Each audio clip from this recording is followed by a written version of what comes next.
Bueno, y sin más, me gustaría aprovechar los primeros 5 minutos en daros las gracias por vuestra asistencia a vosotros y a los ponentes,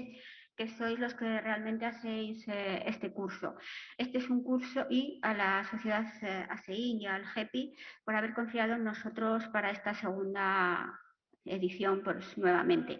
No hay nada más satisfactorio que tu sociedad científica confíe en ti para un acto de este tipo. Quienes hacen el curso, como he dicho, sois vosotros y sois los ponentes. Espero que disfrutéis tanto de él como nosotros hemos disfrutado organizándolo, tanto los que estáis aquí como los que estáis en casa.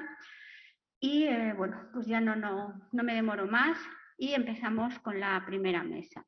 La primera mesa se basa en la aproximación a los pacientes con fiebre, algo que siempre es complejo en el mundo de las enfermedades importadas, y para ello contamos con 2 ponentes de excepción. Desde el punto de vista de la microbiología tenemos a la doctora Elena Subieiro, jefa de salud internacional del Hospital Vall d'Hebron, y desde el punto de vista de la clínica tenemos al doctor Francisco Javier Membrillo de Novales, que es nuestro actual presidente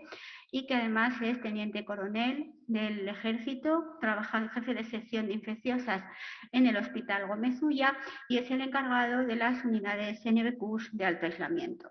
Así que sin más, comenzamos.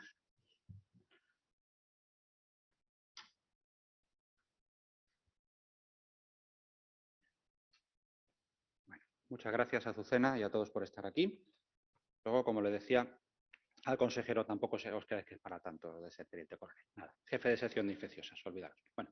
este curso, la idea de mi parte es hacer una pequeña introducción en la que, evidentemente,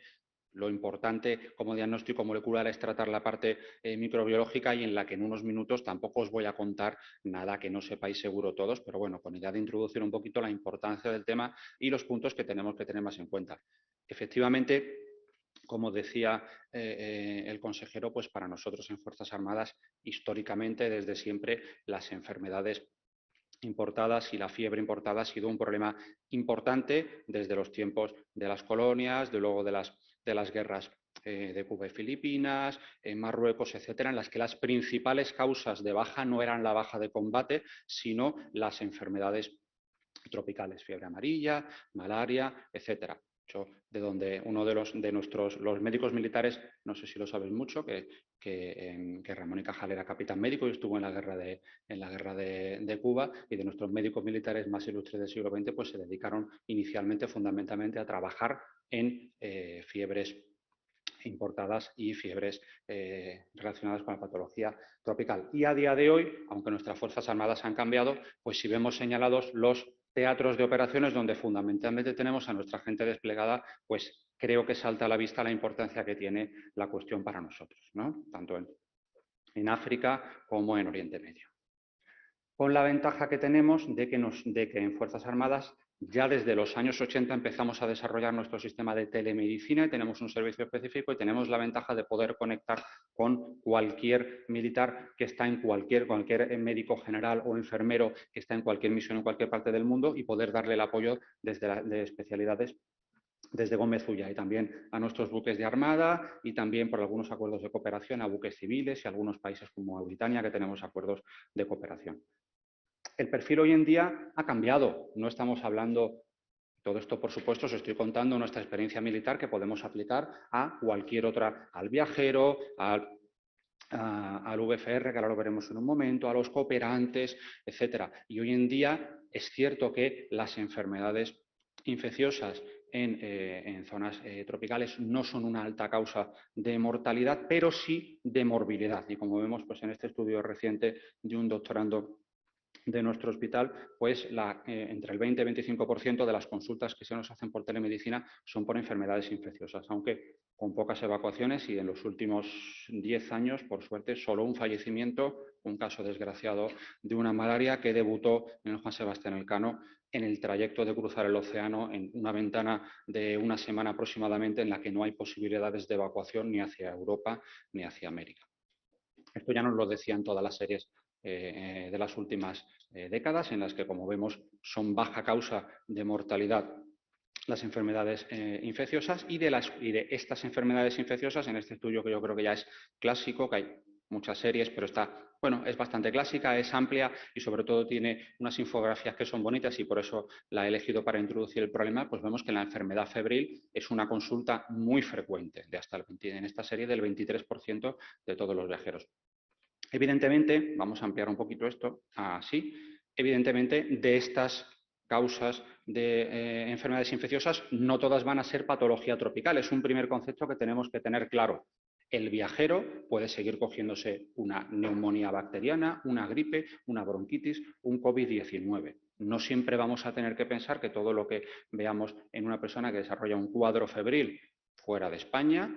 va a tener que ser malaria, fiebres entéricas, dengue, etc. Dentro de las enfermedades propiamente tropicales, efectivamente, la más frecuente es malaria. Si vemos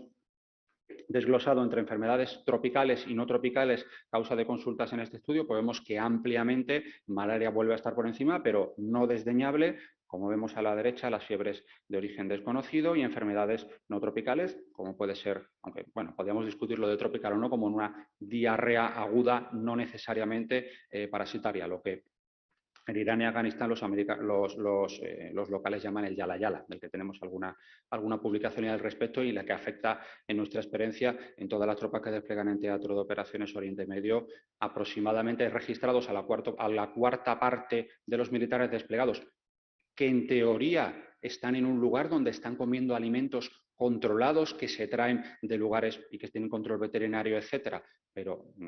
pues muchas veces, como pasa con todo este espectro de enfermedades, todo el mundo en algún momento acaba cometiendo un error. Ahora os enseñaré un error mío y acaba no lavándose las manos o comiendo algo que no tenía que comer de un sitio que no le correspondía. Si están declarados el 25%, a la experiencia real de cuando estás allí es que prácticamente todo el mundo en algún momento de su despliegue tiene un cuadro diarreico, ¿no? Si desglosamos por continentes, tendremos que conocer el origen, lógicamente, de este cuadro. Pues la malaria predomina en África, pero en otras zonas es bastante menos frecuente. Y dengue suele ser la causa de consulta más frecuente en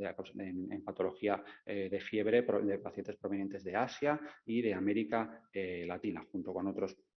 enfermedades no desdeñables como la leptospirosis, y tendremos que estar atentos a la epidemiología local en cada momento. Esto es complejo, evidentemente, el que está en un hospital a lo mejor de segundo nivel en el que tiene que ampliar muchas cosas. Ahora se lo decíamos al consejero, el que no le queda más remedio que seguir ejerciendo de internista y tener poco tiempo que dedicar a las enfermedades infecciosas. Esperamos la solución pronto con el reconocimiento en pocos días, esperamos, de la especialidad de enfermedades infecciosas. Pues es complicado estar al día ahora mismo de que tenemos un brote de chikungunya en Paraguay y que está afectando a los paraguayos que viven en Buenos Aires, en determinado barrio concreto. Esto es complicado. Como vemos en esta serie, por ahondar en lo que decíamos anteriormente, pues las hospitalizaciones pues son bajas y fundamentalmente, ahí se están viendo el ratoncito, pues como lo veis ahí, malaria y dengue, ¿vale?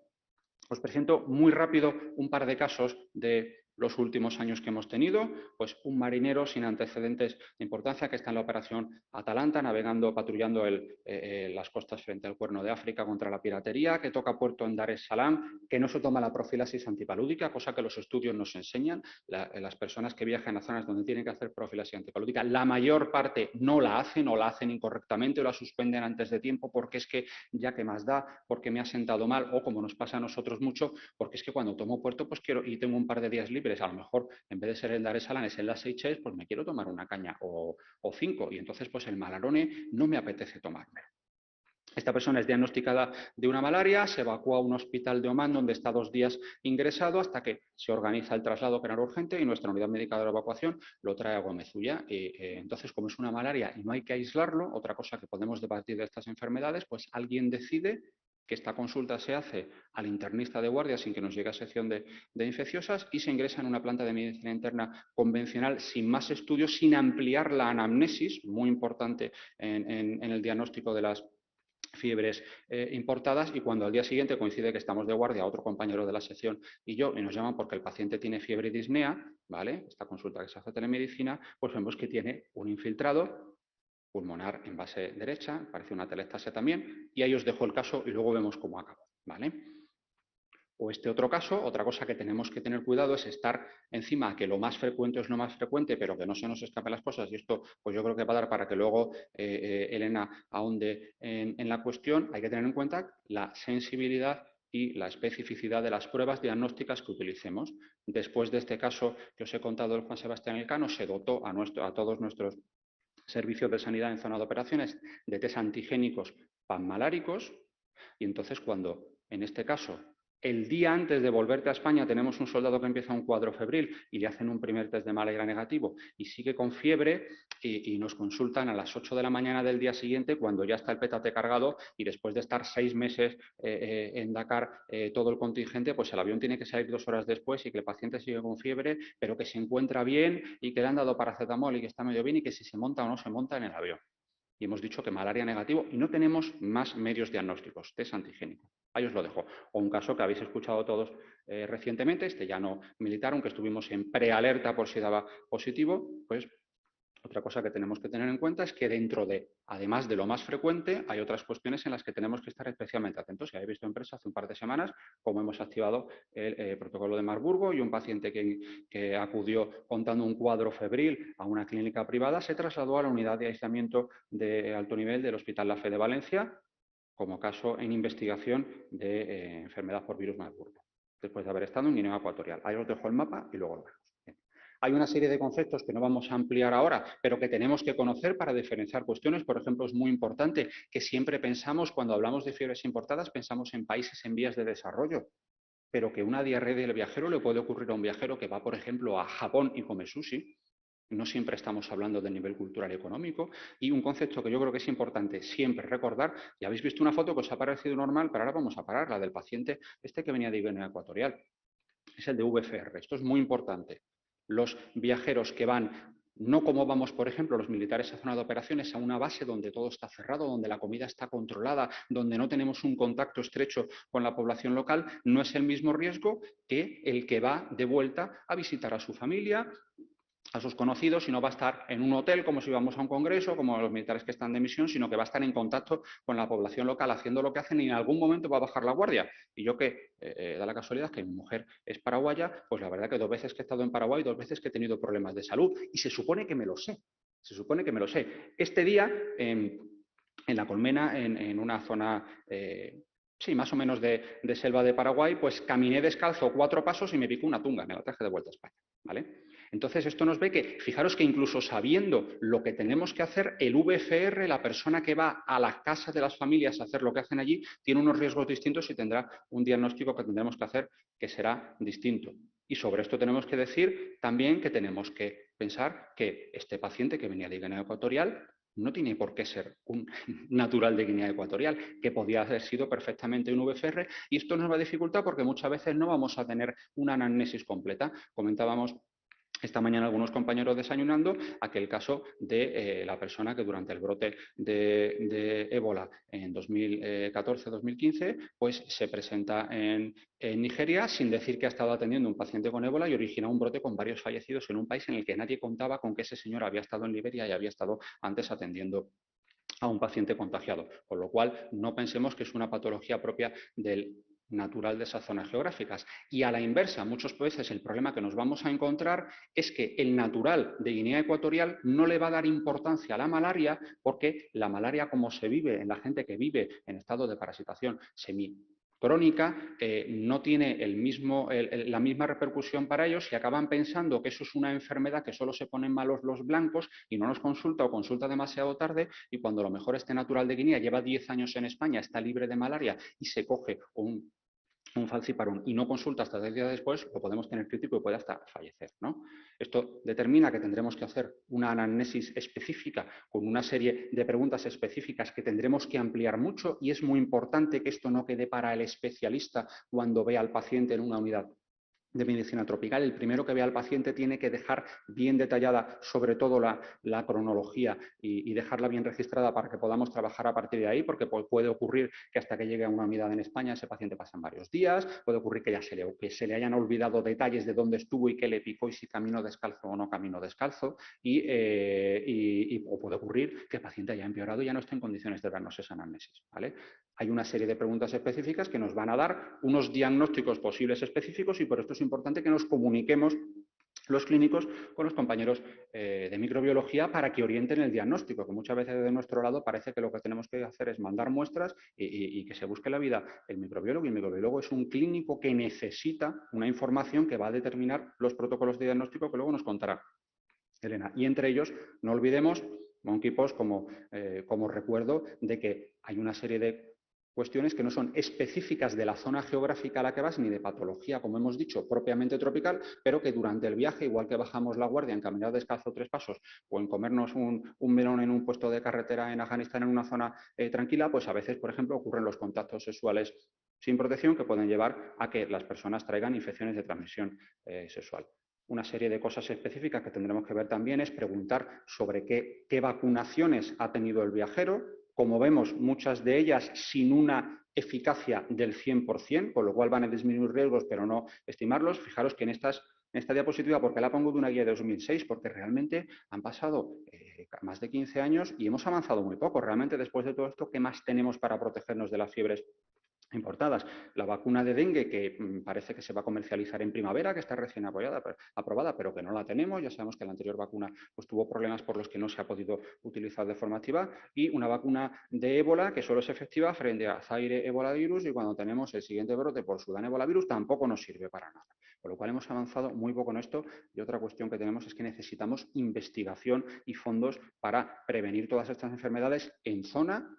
y en España. No puede ser que haya tecovirimat para la viruela del mono en España cuando lleva muriendo gente en el Congo durante años y nadie se ha preocupado una vez que he terminado mi fase 3 y me he vuelto a España. Eso es, o a Estados Unidos. Eso es lo que no puede ser. Esto, diapositiva que le pongo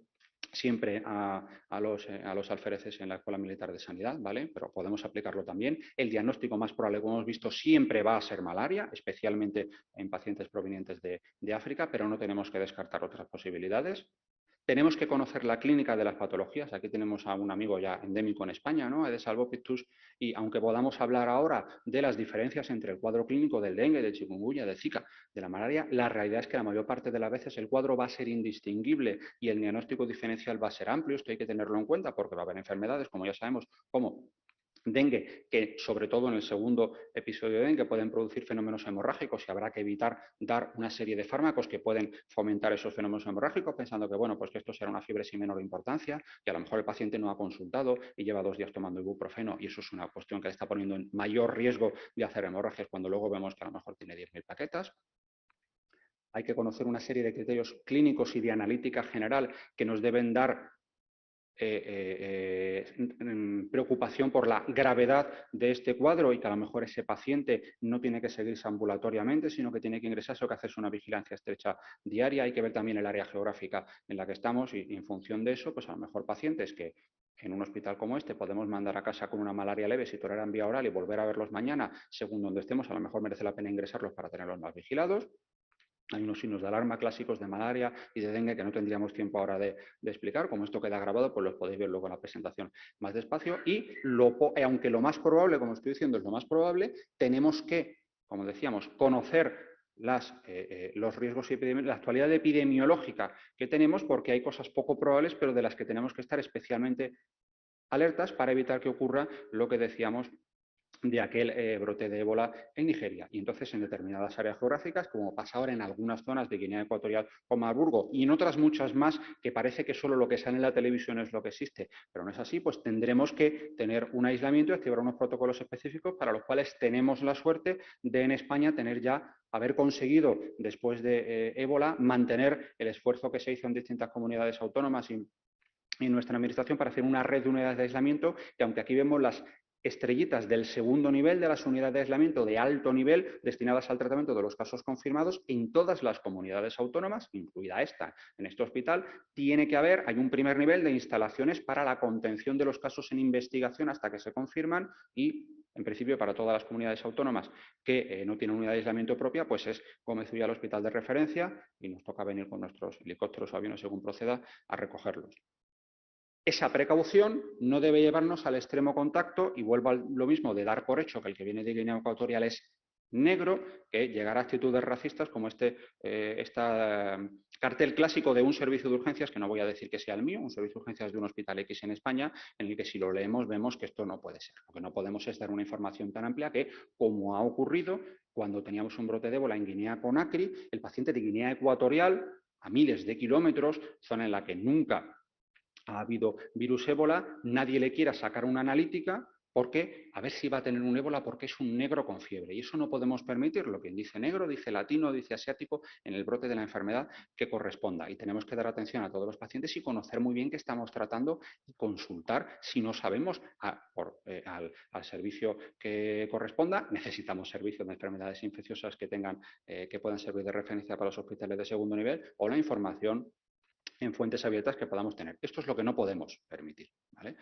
Dentro de ese no excedernos, también no es malo un poco de prudencia y podemos plantearnos en algunos casos de diagnóstico no claro mantener un aislamiento al menos de contacto y gotas hasta aclarar el diagnóstico por microbiología, porque a veces pasan cosas que no conocemos. Y este estudio al que se le dio poca importancia, pero para mí es clásico, lo pongo siempre, creo que es muy significativo. En 2014, cuando empieza ébola en esta zona geográfica en la que no se conocía previamente, se descongela un banco de muestras de suero de un estudio que habían hecho unos holandeses para LASA entre 2006 y 2008, se les hace serología para todas las fiebres hemorrágicas conocidas y independientemente de que hay un porcentaje de falsos positivos y reacciones cruzadas, que conocéis los microbiólogos mejor que yo, el hecho de que más de un 8% diesen positivo a ébola en sospechas de Lassa 8 años antes, nos tiene que dar de pensar de que nos falta mucha información y que tenemos que ser prudentes. Para los que queráis dónde buscar, yo siempre recomendaros la página de los CDC estadounidenses, está muy actualizada, da una información muy organizada y por países, y para estar a lo último del día a día, pues PROMED, que es una red informal de la Sociedad Internacional de Enfermedades Infecciosas, donde normalmente es el primer punto en el que alguien nos dice, como ha ocurrido hace unas semanas, pues que hay una serie de casos en investigación de una fiebre hemorrágica desconocida en una zona de Guinea Ecuatorial. Y concluyo ya diciendo cómo acabaron nuestros casos. Este chico había estado en un hospital, tenía malaria, pero había estado en un hospital de Omán, donde un mes antes había habido un brote de MERS coronavirus. Activamos la unidad de aislamiento y nos lo subimos para arriba. Finalmente dio negativo, pero se nos había escapado al sistema, lo que podía haber originado un brote importante. Recordemos aquel paciente con MERS coronavirus que circuló por 3 o 4 urgencias de hospitales en Corea del Sur y ocasionó 50 y tantos contagios en distintos hospitales, ¿vale? Entonces hay que estar atentos a lo poco probable, pero que tenemos que aislar con cuidado, y que no se nos escape lo más probable. Hay que tener en cuenta y hay que conocer mucho, y los clínicos tenemos que conocer las técnicas de diagnóstico microbiológico, porque en un paciente que acaba de iniciar un cuadro febril, un test antigénico negativo a malaria no tiene por qué querer decir nada. Y cuando al teniente médico que estaba en Dakar se le ordenó que no se metiese en el avión, por más que insistía porque se quería volver a su casa, al soldado, y que había que repetirle las pruebas y llevarle a un hospital con analítica, pues el chico tenía una malaria por falciparum, tenía 10.000 plaquetas y tenía esta orina. Y se vino a España al día siguiente en un avión medicalizado con un intensivista a la UCI de Gómez Ulla. Por suerte quedó recuperado sin secuelas. Y esta persona, sin entrar en más datos por cuestiones de confidencialidad, lo que sí os puedo decir es que tenemos que conocer, insisto, las áreas geográficas. Ahí he puesto el mapa de Guinea Ecuatorial, porque veis a la derecha las provincias de Kientén y Huelenzás, que es donde, sobre todo en la frontera con Gabón y con Camerún, es donde han ocurrido los pocos casos que hemos tenido confirmados y en aislamiento por sospechas de Marburgo. Y este señor, que solo había estado en Bata y en Malabo, no era un caso, no tenía que haber sido en ningún momento un caso en investigación de Marburg y no haber desplegado todos los medios que desplegamos, porque el señor tenía otro cuadro, que no os puedo decir ahora, pero pues como lo más frecuente, os podéis hacer una idea de lo que tenía de verdad, y tenemos que tener cuidado de no levantar una alerta mediática y poner a un montón de personas a trabajar y a desplegar unos medios que no dejan de ser pagados por todos los españoles para algo que no era necesario. Y solamente ya como conclusión recordar que además, para atender a los pacientes importados, en el contexto en el que estamos de un país, España, que en cuanto que la temperatura media no suba un par de grados, pasamos a ser subtropicales. Recordemos todos el verano pasado que hemos pasado todos bastante calor. A mí me pilló en Denia y he sudado mucho, me tenía que levantar a las 7 de la mañana para correr. Pues tenemos que conocer todas estas enfermedades. Esto es un capítulo que hicimos Miriam Álvarez y yo para un libro que sacamos en el año pasado, en el que podemos vernos perfectamente de aquí a 20-30 años en que España sea. Tenemos todo, tenemos el clima, tenemos los mosquitos, zona endémica de dengue, zika, chikungunya. Hemos tenido hace poco otra vez casos autóctonos, ahora en en Baleares, y eso nos haría un cambio. Si vemos ahí puede parecer un poco alarmista lo que hemos puesto, pero todo esto son cosas que pueden pasar y planteémonos que si quiero concebir, tengo que tener cuidado de que la mujer se tiene que aislar durante todo el embarazo, ponerme en macalanga repelente si has pasado un cuadro frío, hacerte pruebas y entonces no puedes hasta 3 meses después, el varón no puede